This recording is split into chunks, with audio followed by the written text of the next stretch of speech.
Agriculture is one of the biggest economic drivers we have in Kenya, dairy farming being one of them. With an estimated population of over 9 million dairy cows, Kenya has one of the largest dairy industry in Africa. The number of benefits that farmers get from dairy farming cannot be underestimated. When done economically, dairy farming is a very lucrative venture. It also comes with a wide range of side benefits other than the production of milk and manure for farming.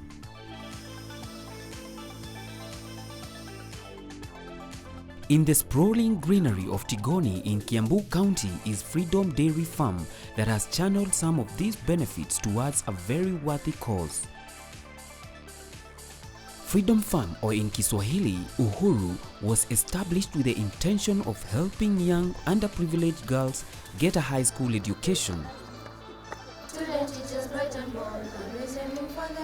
This though was not an easy journey, as Kevin Muli, the director, explains. We started the farm because of two things. We really wanted a product that had a good market, and we wanted a product that was not oversaturating the market, something that people would beg us to have. And at the same time, we wanted something that we can sell every day. We were having different businesses then. We were dealing with vegetables, but vegetables were very delicate for us to do. And so the dairy industry really has transformed our business, and I would say it's a very neat thing actually when we stumbled upon milk. We started with 4 cows. Unfortunately, in this dairy sector, there's a lot of, some people say some things that are untrue. Because we started with only 4 cows, I was later told those 4 cows are not pedigree cows, you have to look for pedigree cows. We went and looked for pedigree cows and brought them, but unfortunately they also did not do very well like we thought they would do. And so we just agreed with our vet, who told us, just do your own thing and make your own formula and have your own processes and systems. And we started from there. All of our 30 cows now, all of them are bought. We don't have a heifer that we've inseminated, except for those ones that are behind me. So I'm guessing in 5 or 6 months you should be able to see those results. But we have 30 milking cows and about 18 or 19 heifers that have been born here. According to Kevin, it is important for a dairy farmer to surround him or herself with the right people in the industry. He cites that many dairy farmers are duped and fed with the wrong information, leading to huge losses. 2 of the biggest challenges have been, number 1 has been feeding, which we have a very good program, and number 2 has been the support structures. And these support structures, I would say it's the people that you have surrounding you doing dairy. Those people can frustrate you a lot or make things very easy. We have a team of vets that we use that are very good vets, and these are people who, or this is someone who has a wealth of experience. But even before we got him, we used to have other people that would come, they overcharge you, they tell you things that you don't know. And that's the problem really, because a lot of people here in this country, they go to dairy farming without knowing anything about dairy. So you're relying on your staff to tell you what is wrong with a cow, you're relying on your vet, you have no idea. You know, even when you go to buy a cow, you yourself, you ask how many liters does it do, but you don't know how to check the physical qualities of a cow, you don't know how to check its age. I tell people all the time, you don't just buy a car before going to driving school. You must know how to drive when you buy a car. In the same way, people should do that with cows. You go learn, know, and then buy your own car and start from there. And so I'd say, for us, we had a very good system of people who knew what they were doing, and the people who are surrounding us, you know, they are good people, and they know what they're doing. And so for us, it was very easy. I would not say we've had any big or major challenges, but I've seen that with other farms. When I stumbled upon dairy, it is actually, for me, it was a bittersweet moment, because, and I think so many people do this mistake of, you go to someone with a cow and then they start giving you the narrative of this cow gives, if you have this cow and it gives you 20 liters in a day and you sell that milk by 50 shillings, that is 1,000 shillings in a day. What if you have 10? That's 10,000 shillings in a day. And you start looking at the math without really knowing what you're going into. And then now you go into it and you realize it is not that. So unfortunately, I would say in our country, there are so many people that are taking advantage of other people when it comes to dairy farming. And here at Freedom Farm, we are trying to change that myth. We are trying to have better records, health records, production records. We don't sell any problematic cows, because that's another thing, that you go somewhere to another farm, you find that people are disposing their animals, but you don't really know why. And so we started with that narrative of this is the amount of money you can make. And in the first year, we really struggled, because you start realizing getting even that 20 liters of milk is not something easy. And so for us, when people come here to do farm visits, we don't tell them what they're supposed to do. We tell them what we did, and we give them our story, and we tell them now to form their own formula and formulate their own formula and move from there. Because we would go to another farm, you see the cows are this way, you become frustrated, you go and try it at your own, it never works, you come back, you do this. There's another farmer in Ngong, whom I know.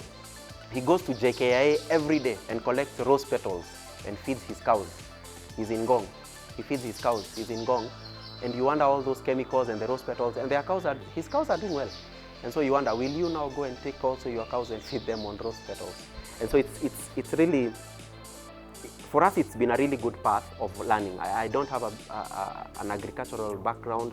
Most of the people we work with don't have any agricultural background. But for us, most of the things that we've actually done and things that have worked are things that we've done by experiment, and we've seen them work. A good example is the bull that we have here.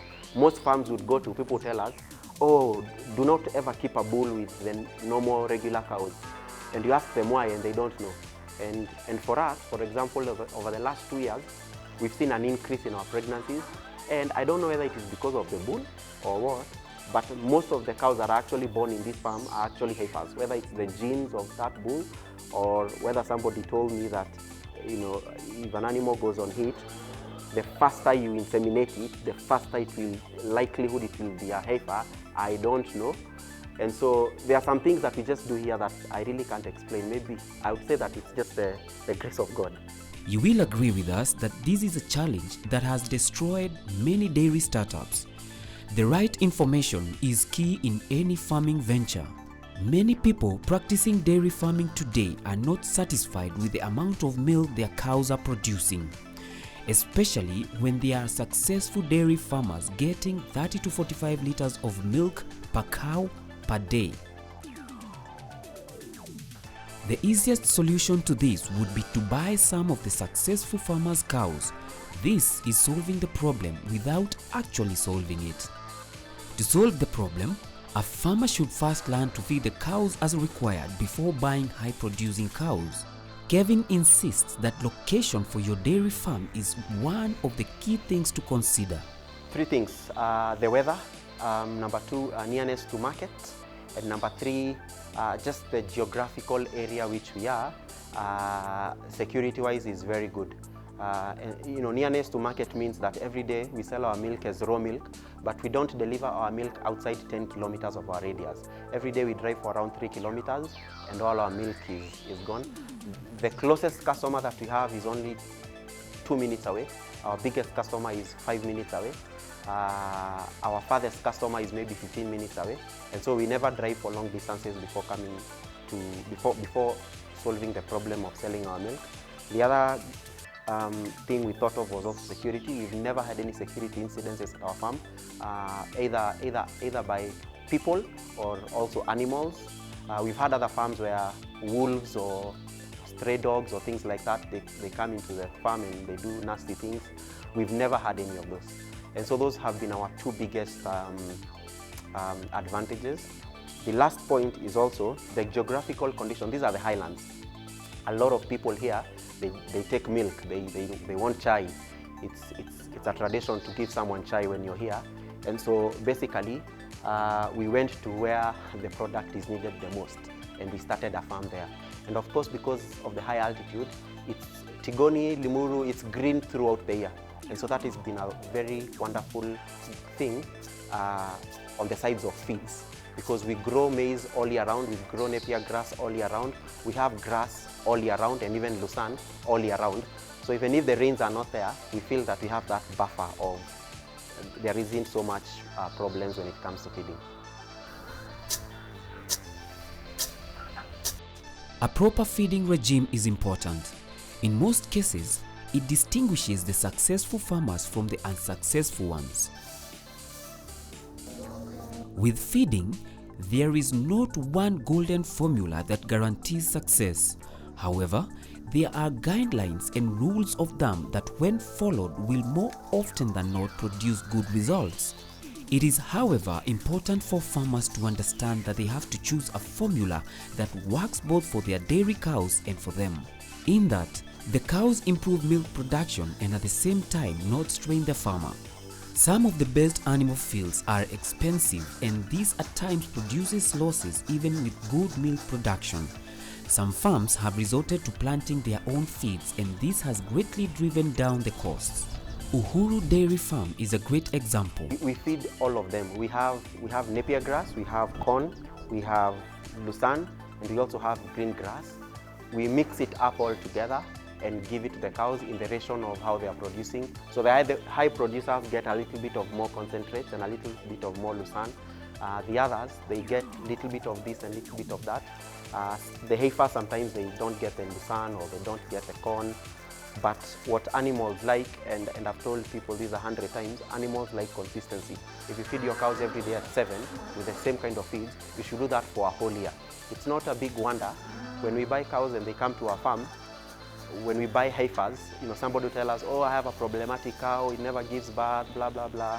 When you bring it to our farm, the third or the fourth day, it goes on heat. And we've noticed that with 3 or maybe even 4 or 5 animals, and we've noticed it's because we are consistent with our feeding. Animals feel secure and they feel safe.